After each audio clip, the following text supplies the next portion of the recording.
nesse mês ainda de abril, teremos novos convidados aqui, e sempre a proposta do Ivan Cultural é sempre aproximar mais o público das artes em geral, especialmente da atividade teatral, da cultura, especialmente na cidade do Rio de Janeiro, que com toda essa crise da pandemia, e uma crise que já acontecia antes, precisa muito do apoio do seu público, do público que prestigia, do público que aprecia o teatro, especialmente a atividade cênica.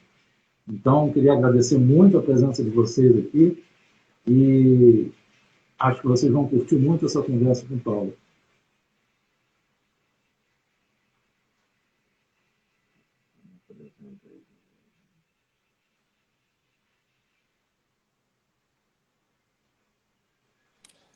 Já vi que tem gente de Sorocaba na área. Que bom, que bom. Vamos fazer um grande tour, revisitar essa tua história de vida tão bela, né, e tão importante para a gente. Paulo, eu queria, antes de começar essa entrevista com você, prestar uma homenagem a você. Admiro muito o seu trabalho há muito tempo, e eu sei que você tem uma admiração muito especial por um grande nome da nossa literatura, Guimarães Rosa. Eu separei dois pensamentos dele aqui, um tirado de uma entrevista sua, não muito distante, e a outra por mim mesmo. Você dizia nessa entrevista, quando você fala do processo do teatro, do processo da criação, o real não é nem a saída, nem a chegada. Ele está na travessia, como Guimarães Rosa acentuava tão bem. E esse aqui eu escolhi porque eu acho que tem a ver muito com a sua postura como artista na nossa sociedade. A vida é assim, esquenta e esfria, aperta e afrouxa, sossegue e depois desinquieta. O que ela quer da gente é coragem. E foi o que você demonstrou ao longo dessa sua belíssima trajetória nos palcos, na televisão e no cinema. Muito grato pela tua presença aqui hoje. Eu é que agradeço, Paulo, meu xará. Você sabe que Paulo significa pequeno, né? A minha peça, eu começo falando o significado dos nomes, né? Assim, pelo menos o que esse consenso, né? E aí eu termino dizendo que Paulo é pequeno. Mas, olha, a Bel Moreno, eu só vou dar uma passadinha às pessoas que estão aqui, ó. Bel Moreno, sim, claro. Minha querida amiga lá de Sorocaba, Beatriz Elisete, Itaquaquecetuba. Olha que cidade que nome incrível. Itaquaquecetuba. Fica bem perto de São Paulo quando você tem as placas ali. Onde você está, Paulo? Eu moro aqui na Taquara, estou na Taquara, Rio de estamos Janeiro. No Rio de Janeiro, estamos próximos. Rio de Janeiro, então. Estamos próximos. Né? Você está nessa direção aqui minha, ó. Como se aqui atrás. Eu tô no Itaiangá. No Itaiangá. Aqui está chovendo muito aí também? Não, aqui no momento não chove, não. Não chove, não. Vamos continuar. Ó, Bel Moreno. Beatriz de Itaquaquecetuba, Bel Moreno, de Sorocaba, Leda Marotti, boa noite, não sei de onde é. Antônio Cogonhoto, POF Cinema Brasileiro, obrigado, Antônio. Tem uma vaquinha aqui que já entrou, se alguém quiser fixar depois. Janaína, acho que está num momento muito da gente tentar colaborar com as pessoas. Eu sou de Porto Feliz, amiga do meu grande amigo Benê, que somos amigos há muitos anos, Guarujá, Tatiana, obrigado, Tatiana, Rosemary, Lúcio, Poesia na Varanda, Rita Porto, o Nordeste é Lula, falar de teatro me encanta e ter saudades do Paulo. Eu não vou continuar porque tem muita gente, graças a Deus. Então, faz de conta que agora eu sou entrevistado. Gente, eu não vou prestar muita atenção aqui, porque senão... mãe do Ítalo! Juliana! Ítalo é um menino que agora já deve estar mais adulto, que fez meu filme A Fera na Selva. A Fera na Selva. Uhum. Que está no Now. E o Ítalo é muito inteligente. Eu sempre uso uma palestra que teve do filme lá, a participação do Ítalo. Juliana, prazer, Juliana. Então, eu vou continuar. Antônio está aqui, Norberto Moraes, escritor. Muito obrigado, Norberto. Estamos em contato. Boa noite, Jeriquara, Carlinha. Momoi Mário, Japão. Tomou vacina, tomei. Piauí, gente do Piauí, eu sou muito ligado ao Piauí, minha mulher é piauiense. Bom ver você, Wellington. Desculpe, Beatriz. Pronto, acho que eu falei. Francisca das Graças. Obrigado. Ah, que eu pareço o marido dela, olha. BH. Paulo Rogério, boa noite para você aqui. Olha, o Wellington. Boa noite. Bom, eu vou me concentrar na entrevista, então estou à sua disposição, meu amigo. Ok. Gostaria de começar essa entrevista revisitando essa tua infância tão rica, essa tua infância que ali já estava a semente do artista que você se tornaria no futuro. Como foi esse teu período de contato familiar e depois de contato com a arte, Paulo? Aos 3 anos, eu usei a máscara ao contrário. Usei. Na hora que eu fui sair do carro, eu me distraí e, na hora de colocar a máscara, eu coloquei com aquela haste de metal aqui embaixo. Mas, enfim, foi só naquele momento ali. Mas, olha, Paulo, eu tenho feito muito esse mergulho na minha infância, na minha adolescência, porque parece até uma brincadeira, mas parece que aconteceu o que aconteceu com o escritor Scliar. O grande escritor Scliar disse que ele tinha 7 anos de idade. A mãe dele chegou para ele e falou assim: bem, meu filho, você fez 7 anos, agora está na hora de você começar a escrever sua autobiografia. Eu acho que eu tenho uma coisa parecida. Evidentemente não aconteceu isso comigo, mas eu posso até me apropriar disso, porque eu desde sempre pensei na história dos meus avós, na história da minha mãe, do meu pai, observando. Eu me sentia como o 7º filho. O Godzilla, meu amigo, está aí. O 7º filho que eu fui, né? Minha mãe teve 15 filhos, mas ela perdeu 8. Ela perdeu 4 gêmeos, perdeu gêmeos e também depois ela perdeu mais uma vez gêmeos. Portanto, ela perdeu 8, mas ela vingou, conforme se dizia, ela vingou 7. E eu fui o 7º temporão. Meu irmão José, que foi o 6º, entre ele e eu, tem 10 anos de distância. Quando eu nasci, minha mãe tinha 45 anos. Ela já. Então, são 10 anos de diferença entre eu e o meu irmão José. Portanto, eu fui um menino muito protegido. Né? Eu tinha 4 irmãs e 2 irmãos. Essas 4 irmãs, quando eu nasci, eram adolescentes. Então, elas deitaram e rolaram comigo, né? Porque era o menino que tinha aparecido ali, né, para bonequinho para elas, né? Então fui muito mimado e tudo mais, e de uma certa maneira comecei logo pequeno a me sentir responsável por aquilo que eles estavam, você é lobisomem, né? Por aquilo que estavam me oferecendo, né? Eu tive muita sorte, porque tive isso com relação às minhas irmãs e meus irmãos que me protegeram, então.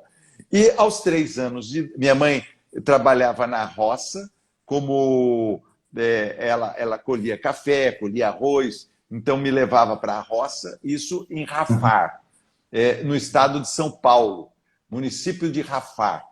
Fica ao lado de Capivari. Na época era apenas não era uma cidade, era um distrito da cidade de Capivari, Rafar, terra da Tarsila do Amaral, a pintora Tarsila do Amaral. E então a minha família morava ali, meus avós imigrantes italianos e os meus pais trabalhavam todos como lavradores, né? Uhum. E aos 3 anos de idade, eles se mudaram para Sorocaba, que tinha estava se fortalecendo muito do ponto de vista industrial, oferecendo muitos empregos. Então, esses empregos e tudo isso seriam muito bons para as minhas irmãs e para os meus irmãos, que acabaram todos sendo operários da indústria Votorantim, Hum. em Sorocaba. A grande indústria Votorantim, né, nasceu ali em Sorocaba. Fábrica de papel, de estamparia, de Uhum. tecido, de indústria têxtil e também cimento, né? Bom, então minha família, aos 3 anos, quando eu tinha 3 anos, se mudou toda para Sorocaba, e lá nós mudamos para um bairro que era um quilombo. Eram Uhum. 4 ruas assim, Uhum. de terra, ruas curtas Sim. de 500 metros cada uma, com nomes indígenas todas, num Ah, buraco, numa baixada, muito próximo hoje do centro da cidade, chamado Vila Leão. Naquela época ali era um quilombo.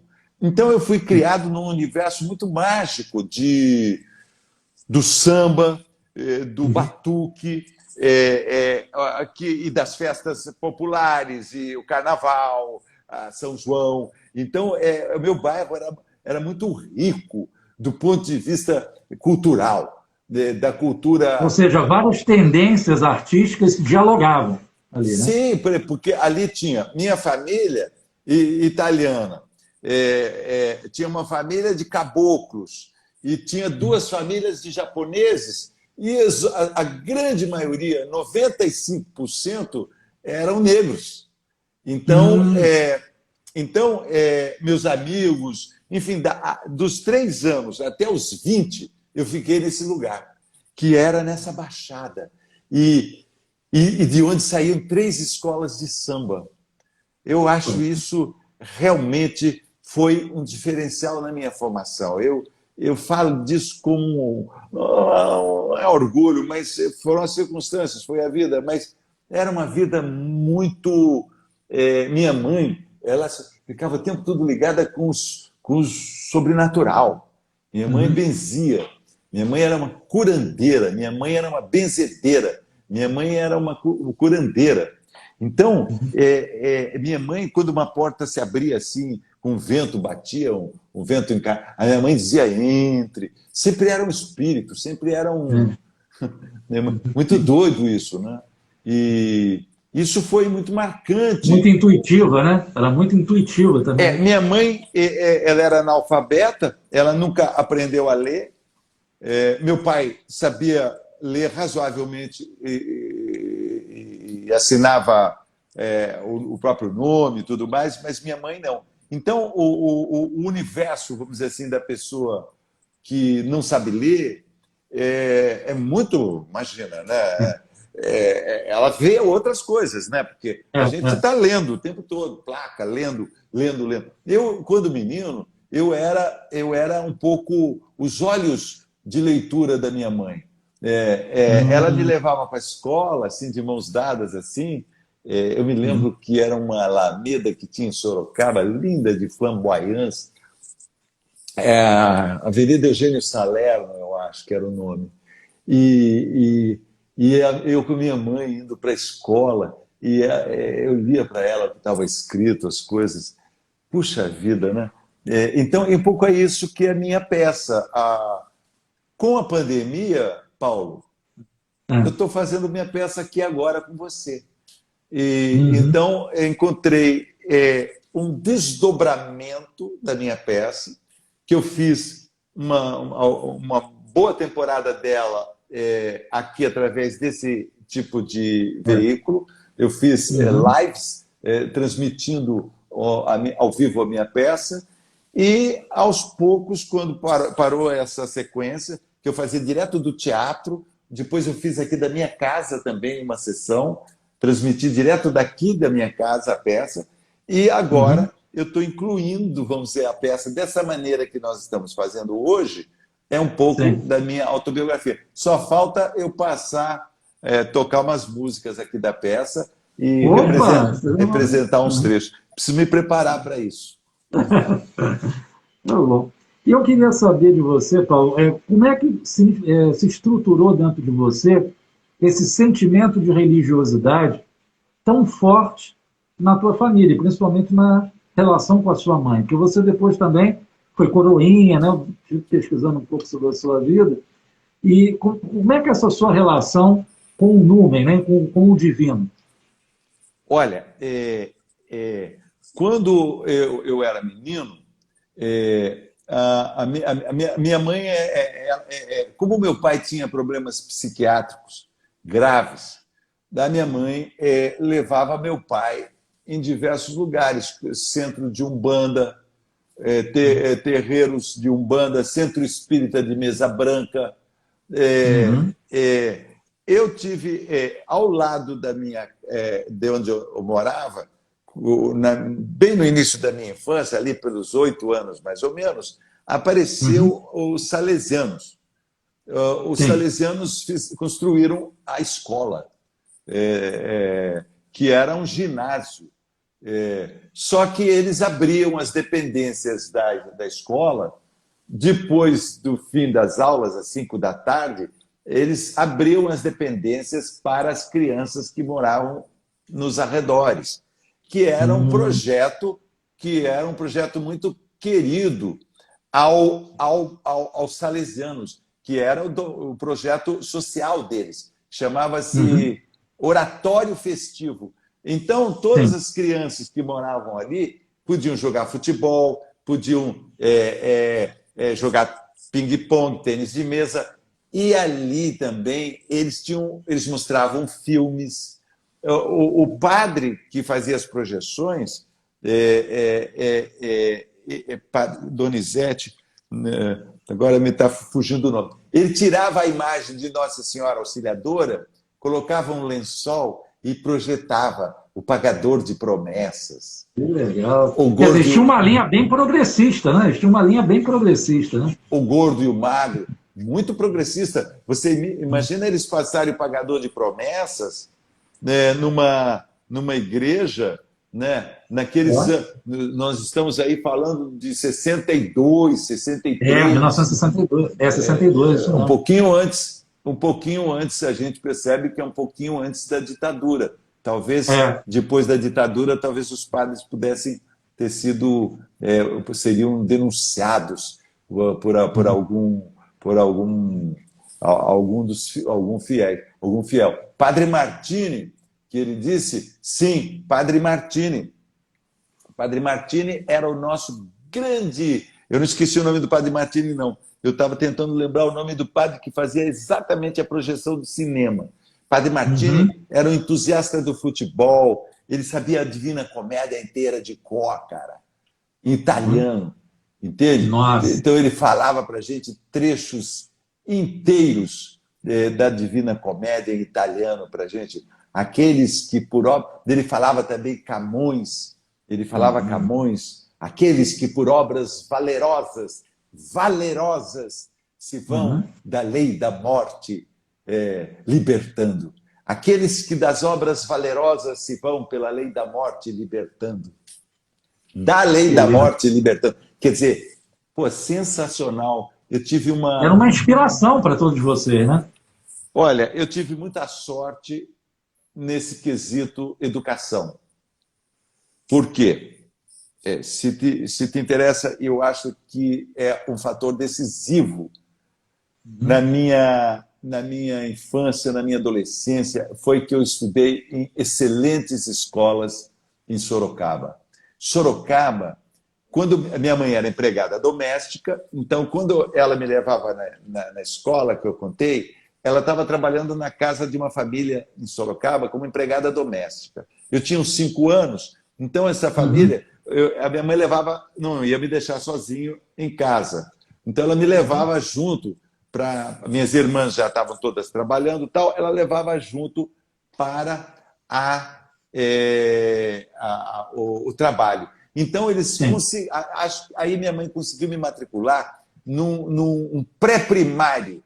Pré-primário era um luxo, era uma espécie de creche que era uma escola feita dentro do ginásio do Estado, pelos professores, certamente para seus filhos. Então, eu entrei numa escola, com 5 anos, uma escola experimental. Ali foi um adianto. Depois, com 7 anos, essa escola continuou como primário. Depois, eu fui para um preparatório, que era um intermediário antes de entrar no ginásio. Aí eu entrei no ginásio, esse preparatório me deu condições de entrar no ginásio industrial. Ginásio industrial em Sorocaba foi que me deu régua e compasso e metro. É o que a gente chama do ensino profissionalizante, né?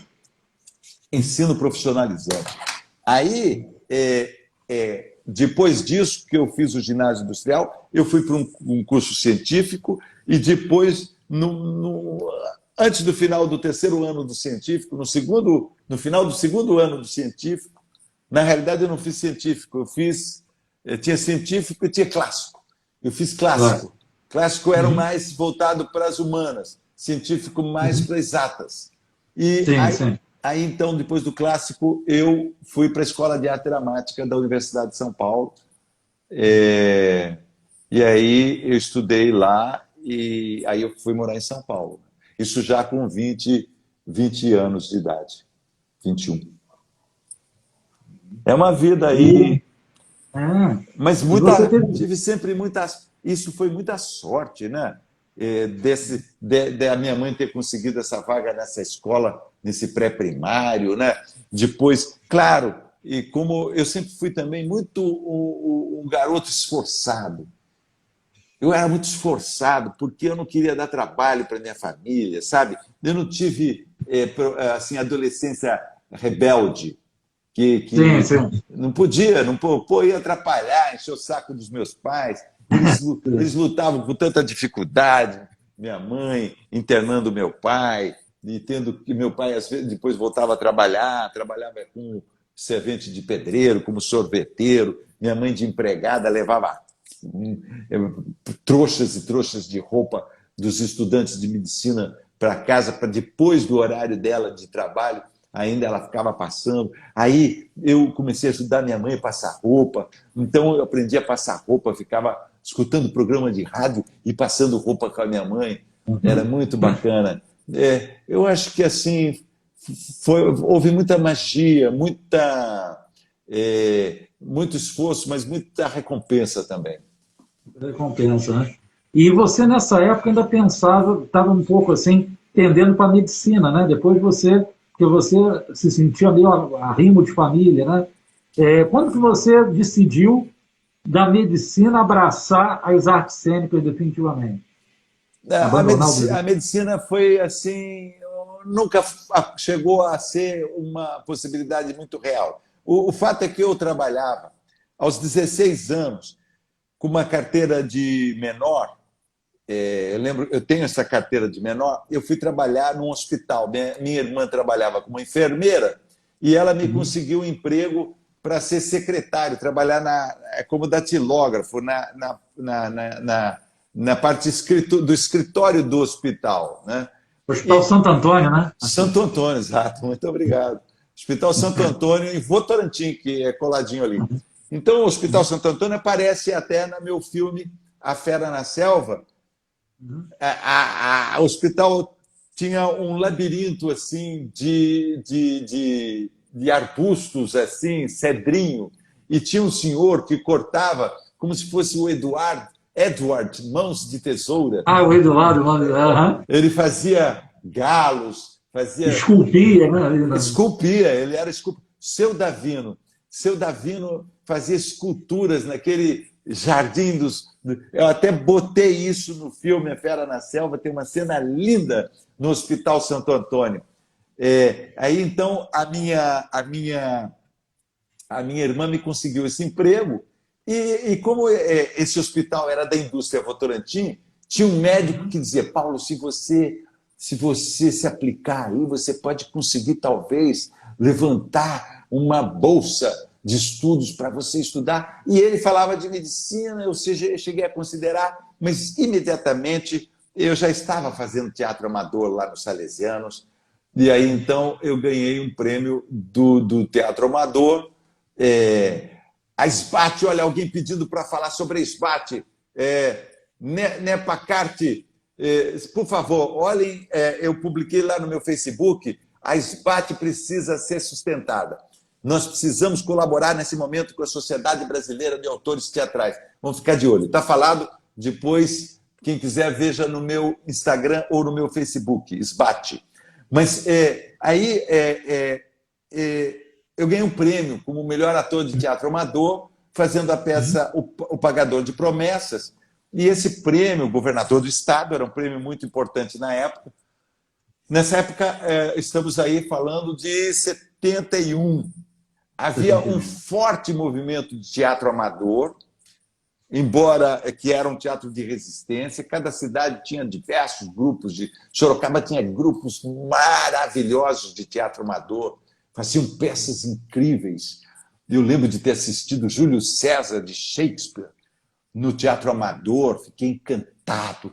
Eu assisti 15 vezes, entende? Que saía pela rua fazendo aqueles discursos, pensando que era Júlio César, que era Marco Antônio. Então, eu tive contato com Shakespeare, né? Aí, companhias de teatro amador faziam Maria Clara Machado, faziam Plauto, de autor italiano. Era muito incrível o teatro amador em Sorocaba. E a gente fez uma peça, O Pagador de Promessas. Já eu estava namorando Eliane Giardini. E fizemos essa peça, O Pagador de Promessas, juntos. E aí... Vocês eram muito jovens, né? Ela, 17 anos, você acha que tá a mesma 18, idade. acho que 18. Eu sei que a Eliane foi um impulso muito forte para mim, porque eu queria ficar lá em Sorocaba, cuidar dos meus pais, e a Eliane queria ir para São Paulo, a Eliane queria sair de Sorocaba, ela achava muito pequeno, que ela queria ir para a capital e não sei o quê. E aí, quando apareceu essa oportunidade, que eu ganhei o prêmio, eu falei assim, gente, esse prêmio é um sinal, né? Pô, Sinal, o governador do estado, não era um prêmio qualquer. Era assim, eu fui eleito o melhor ator amador do teatro de São Paulo. Fase semifinal, fase eliminatória e fase final. 10 espetáculos. Nossa peça pegou o último lugar, 10º lugar. Mas me destacaram ali como melhor ator. Então, com esse sinal, Eliane e eu fomos para São Paulo para fazer a Escola de Arte Dramática. E eu queria te perguntar, você teve várias figuras muito importantes na tua vida, mas uma pessoa muito querida chamada Celso Nunes. Que portas beleza. ele abriu nas artes cênicas para você? Uma bela lembrança. Celso Nunes foi também um desses encontros que a sorte nos oferece. Quando eu entrei na Escola de Arte Dramática, o Celso Nunes era o diretor mais famoso do teatro brasileiro naquele momento. Ele dirigia Fernanda Montenegro, as peças da Renata Sorrah. Ele era o grande... Celso tinha estudado com um polonês chamado Grotowski, que tem uma importância muito grande na história do teatro moderno no mundo, porque ele inventou o teatro pobre, o teatro sem grandes elementos, o teatro mais voltado para o corpo do ator, enfim, Jesse Grotowski. Celso Nunes tinha estudado com Grotowski. Celso Nunes foi que nos acompanhou nos 4 anos da Escola de Arte Dramática, nos 4 anos da Escola de Arte Dramática, ele nos acompanhou em cada um desses anos, 3 anos. Ele acompanhou e ele acompanhou a minha turma. E, no final, ele nos deu de presente uma montagem, ele nos dirigiu e, quando nos formamos na Escola de Arte Dramática, saímos com uma peça, Victor. Era a peça de formatura. Né? Peça de formatura, Victor ou As Crianças no Poder. Olha que coisa maravilhosa. Muito poucas vezes turmas saem assim, já com trabalho. E aí, então, nós saímos com um grupo de teatro chamado Pessoal do Victor, encenando a peça Victor ou as Crianças do Poder. E 2 anos depois, o Celso foi contratado para a Universidade de Campinas e nos levou todos do grupo Pessoal do Victor para sermos professores na criação da Escola de Arte Dramática, então, da Universidade de Campinas. Então, eu tive a honra de dar... Quer dizer, vocês implantaram essa escola de teatro lá. Exatamente. Fizemos todo o currículo com as ementas de cada curso. Passamos anos a fio trabalhando lá. Eu fiquei 8 anos trabalhando na Unicamp.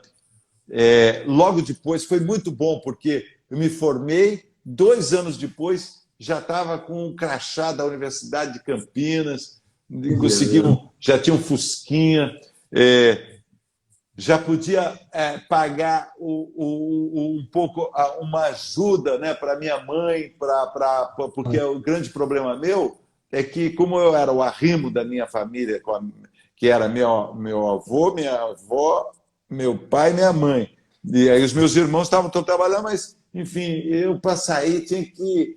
Então, ficava muito culpado, né? Então, consegui ajudar muito lá a minha mãe, né? Assim, isso foi também uma coisa que me deu muita confiança. É muito bom poder fazer isso, né? E aí a minha mãe também ficava mais tranquila. E como eu estava em São Paulo, era fácil de voltar. Então, eu ia todo fim de semana visitar e ficava lá. Enfim, demorei para desgrudar. Aí... Mais tarde, já ali por 84, eu fui convidado, nesse intervalo, nesse tempo que eu trabalhava na Universidade de Campinas, também fiz novelas, né? Na Bandeirantes. Eu acho que a sua primeira novela foi Transas e Caretas, não foi? Em 1984? Isso foi na Globo, mas antes disso, já em São Paulo, eu fiz Tupi. Eu fiz uma novela na Tupi chamada Como Salvar Meu Casamento. Que a Tupi terminou antes, né? Exato. A Tupi terminou antes.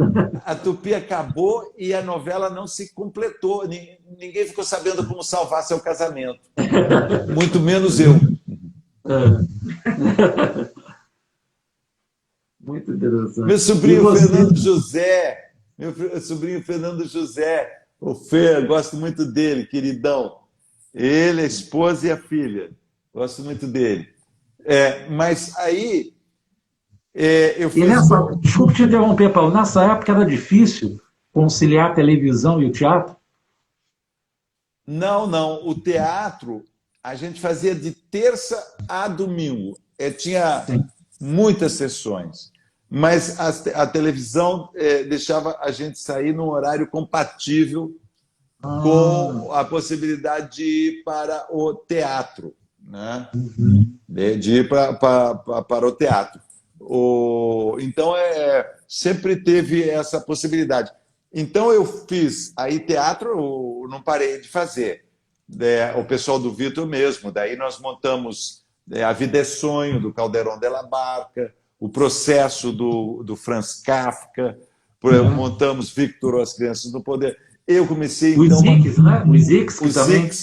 Os Zix, que é uma peça muito interessante do Peter Brook, um inglês chamado Peter Brook, que tem até hoje uma companhia de teatro internacional. Nós montamos uma peça muito bonita, os Zix. E eu dirigi daí também Cerimônia para um Negro Assassinado, que é uma peça do Fernando Arrabal, e aí comecei a me firmar um pouco como diretor. E que lhe deu muitos prêmios, né? Lhe deu muitos prêmios essa primeira direção.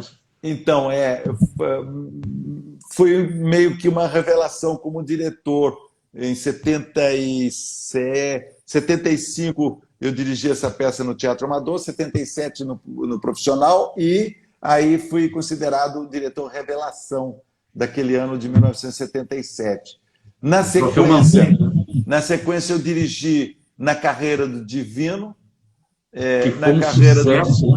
que foi uma peça baseada num livro do Antônio Cândido, o Parceiro do Rio Bonito, no livro escrita pelo Carlos Alberto Sofredini, que foi um grande sucesso do pessoal do Vitor. Então, o Celso Nunes, sempre presente. Celso está, no momento, na Bahia, vivendo na Bahia. Nós conversamos de vez em quando.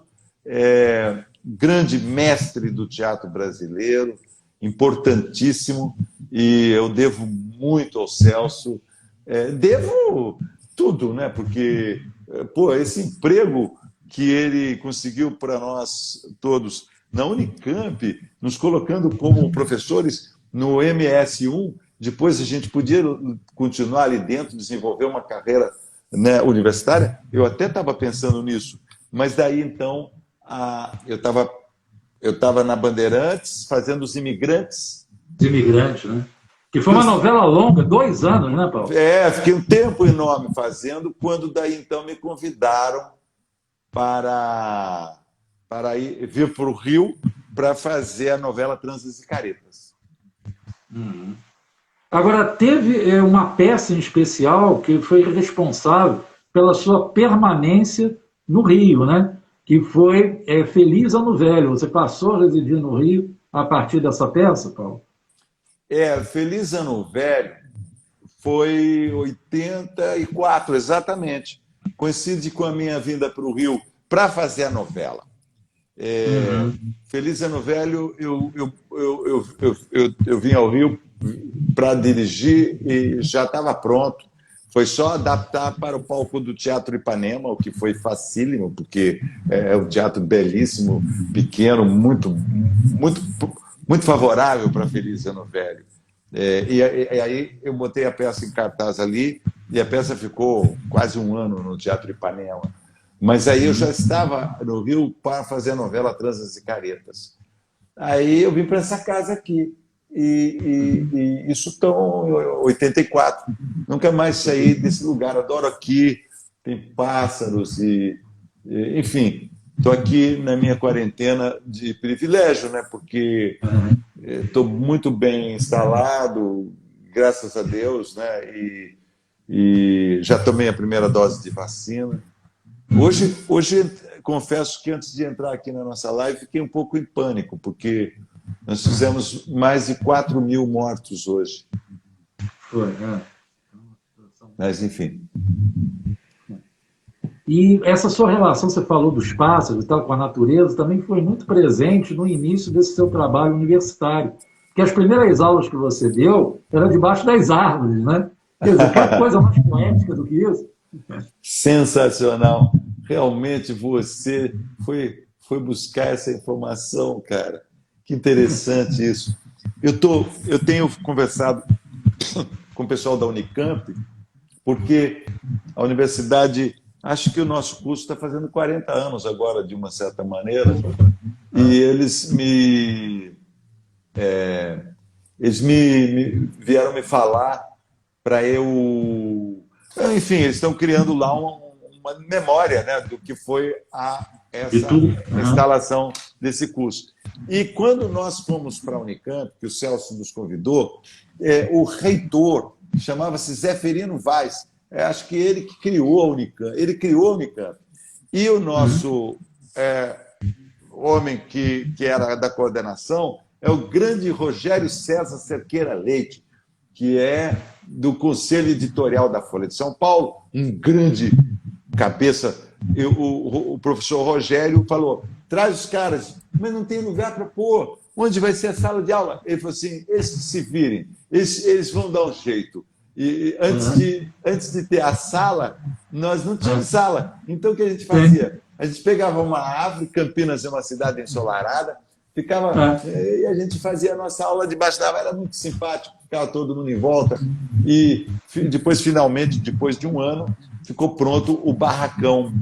Acho que chamava-se B19, onde a gente implantou o curso. Tinha artes cênicas, tinha dança, tinha folclore. Nossa, que lindo! Tinha tinha professores de música erudita, tinha grandes compositores, porque a mesma coisa eles fizeram, eles contrataram o Celso da área de teatro. Mas eles pegaram Almeida Brado, um grande músico na área de música erudita, pegaram, enfim, diversos nomes, Marlise Meyer, a filha do Oswaldo de Andrade, Na parte de dança, Marília Andrade, Marlise Meyer, tinha um Raul, esqueci o sobrenome do Raul, também era um músico erudito, tinha o maestro Juarez, Benito Juarez. Gente, que viagem. Quer dizer, criaram um polo de efervescência cultural ali, né? Sim, hoje ali Barão Geraldo, né, que é o bairro onde está o campus da Universidade de Campinas, tem grupos de teatro maravilhosos, né? Tem grupos de teatro.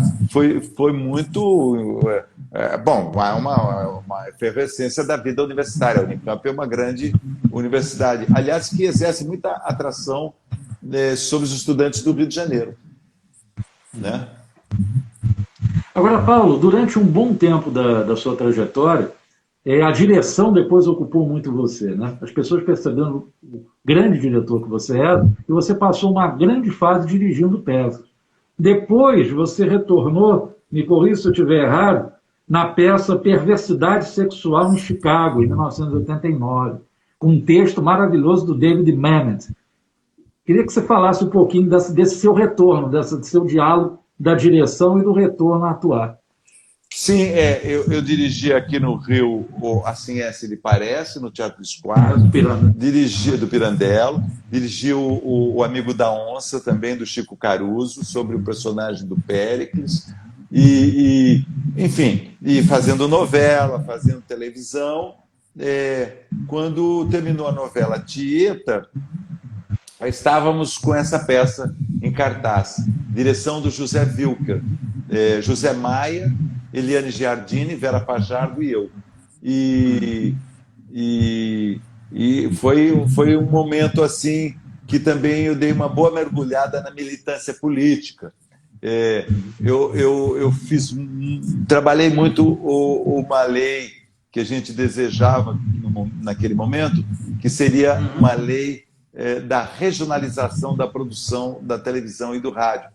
Coisa que quem vive no Rio não dava a importância que isso tinha. Mas quem vivia em outros lugares do Brasil sabia que, para ser ator, considerado ator local, digamos, em Belo Horizonte ou em qualquer lugar, a pessoa tinha que vir para o Rio para trabalhar na Globo. Então, a gente queria que a Globo e as emissoras fizessem uma programação local. Local, né? Seria muito estimulante. Não, essa lei não aconteceu, não saiu.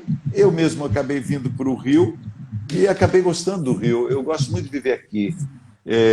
Eu gosto dessa junção de mar e floresta. Não tem nada mais, vamos dizer assim, desse ar que nós temos aqui para respirar, né? Em boa parte, né, da cidade, pelo menos aqui tem muita floresta aqui. A cidade toda do Rio de Janeiro tem o mar de um lado e a floresta do outro, né?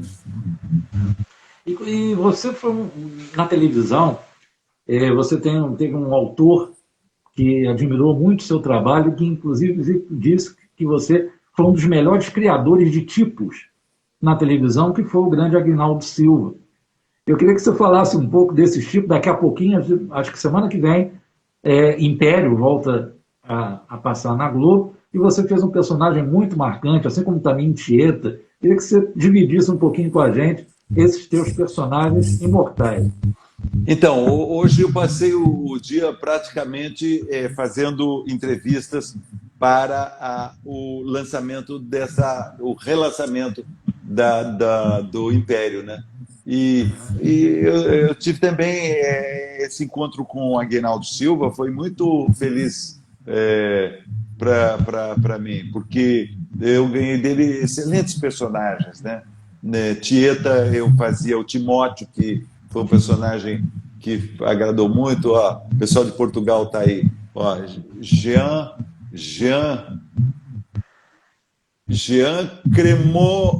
Cremona, de Portugal. Exatamente quando eu estava falando, Tieta, por exemplo, foi uma novela que fez muito sucesso em Portugal, né?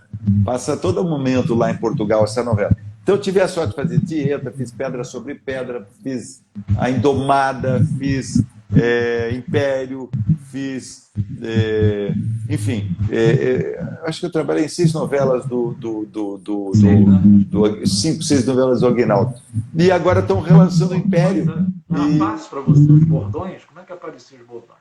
Os bordões, geralmente, o Aguinaldo já escreve, entendeu?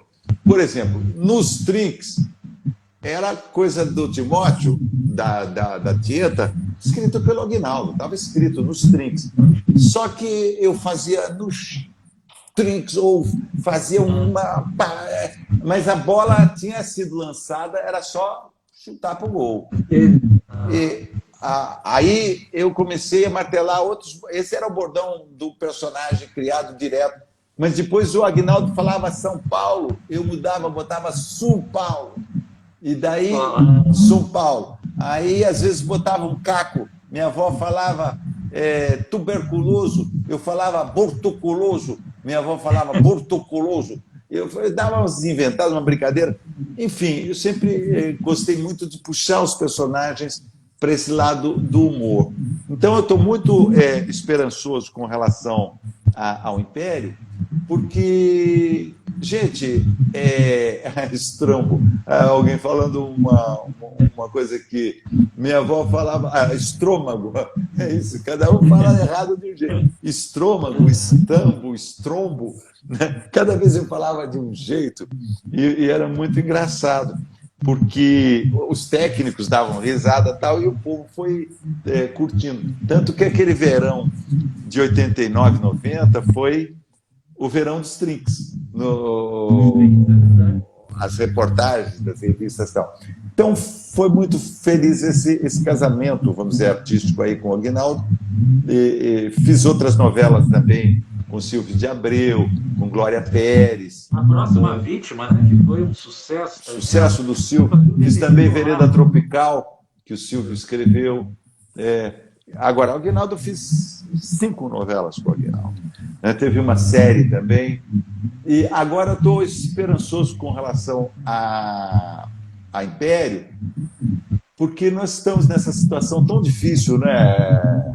E, de repente, as novelas acabam sendo um respiro, né?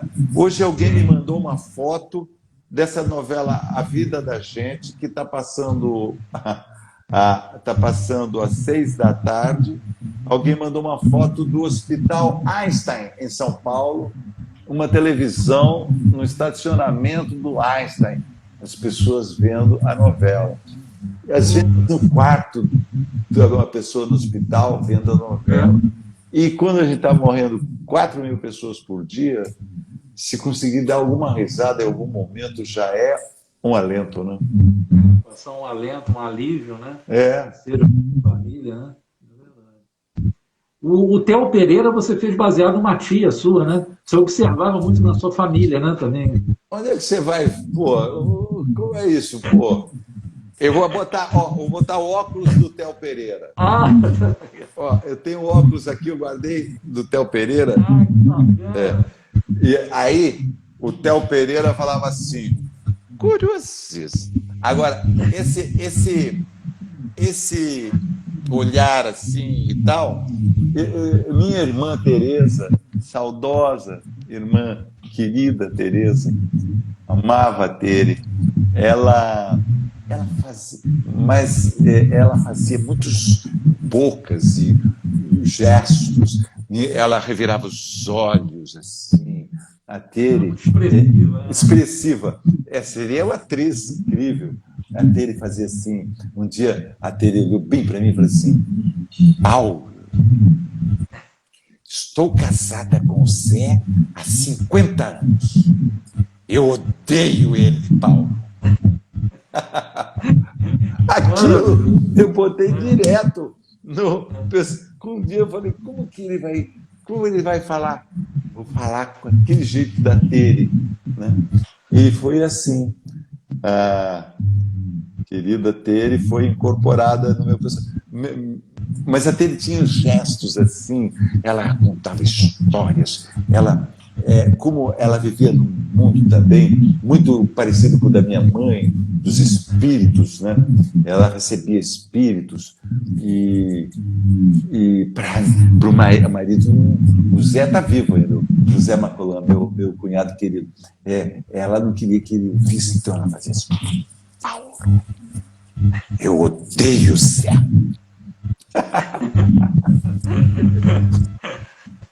Muito bacana. Essa coisa do casal, né, que vive junto. Aí, então, o Aguinaldo, só você perguntou dos bordões, o Aguinaldo, logo que eu peguei o texto, estava escrito: querido.